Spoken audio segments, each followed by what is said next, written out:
In this house, the most dire, horrible events took place. Why are they doing this? Why are they doing this? Let me go into the church. Alone. Why? What do all three of these Alfred Hitchcock classics have in common? Each one has ties to the Central Coast, some more obvious than others. Vertigo, a feeling of dizziness, a swimming in the head. Take, for instance, 1958's Vertigo. Regarded as one of the American Film Institute's top 100 films, Vertigo tells the story of a retired police officer with vertigo, tasked with tailing the wife of an acquaintance. Vertigo is shot on location all around the Bay Area, in San Francisco, in San Juan Bautista, at Cypress Point, in Muir Woods. It's the bell tower scene at the Mission in San Juan Bautista that's most recognizable. The two main characters run across the plaza and share one last moment together before Madeline throws herself from the bell tower. The exteriors all shot on location.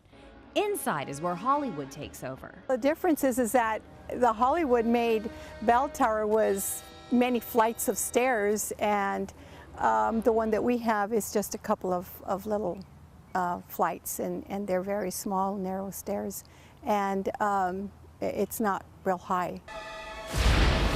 From A Kiss at Cypress Point on Pebble Beach in a movie about distortion, to a film about a disturbed motel manager and killer called Bates living in a creepy house believed to be inspired by what's now a senior living facility in Santa Cruz. This is the old McCrary Hotel, and when Hitchcock was adapting the script for Psycho, he was inspired by, he said, the architecture of Northern California. What he was interested in is the combination of old Victorian buildings, which in the early 60s were quite dilapidated, and modern, streamlined motels. And that becomes the setting for Psycho. Stamp says it's the perfect visualization of the themes developed in the film.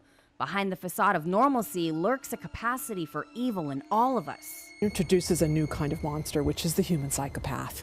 The human psychopath who was created in the nuclear family.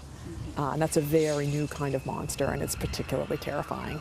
Also terrifying, something that happened in Capitola when Hitchcock was already adapting a script for The Birds. There is an incident in Capitola and Pleasure Point where in the middle of the night, thousands of birds are slamming into the structures along the coast, and residents wake up and their lawns are littered with dead and disoriented birds.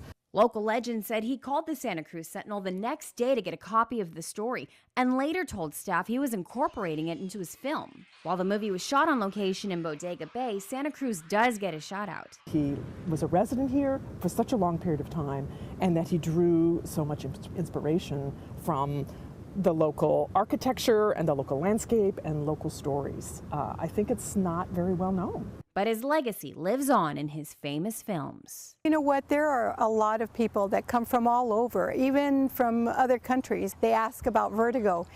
They can't speak English, but they know Vertigo. I know. Well, it's a cinch. Here, I look up, I look down. I look up, I look